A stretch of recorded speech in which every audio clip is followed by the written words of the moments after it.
Welcome to Kenton Teaches. Enjoy the video. In this video, I will explain how to get easy fodder in FC. Fodder refers to lower-rated player items used to complete squad building challenges, or SBC, which offer valuable rewards like high-rated players or packs. Mastering fodder acquisition is crucial for building a strong club without spending real money.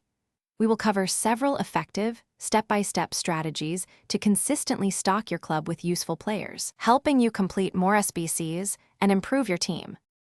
A primary way to get fodder is by actively playing game modes. Squad Battles, for instance, offers weekly rewards including player packs, both tradable and untradeable, simply for playing matches against AI opponents. Aiming for a rank like Gold 3 or higher can provide you with 2 or 3 packs each week. Additionally, completing daily and weekly objectives often grants free player items or small packs, which can quickly add up to a significant amount of fodder for your club. Upgrade squad building challenges are excellent for turning low-value players into potentially higher-rated fodder.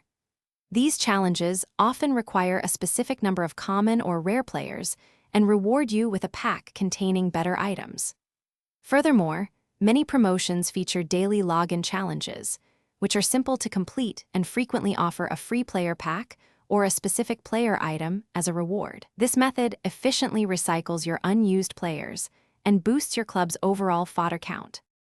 The Bronze Pack Method, or BPM, involves opening inexpensive bronze packs. You can use the players found in these packs for various upgrade SBCs, or sell any valuable ones on the transfer market to generate coins. This method is a low-risk way to build both your coin balance and your fodder supply.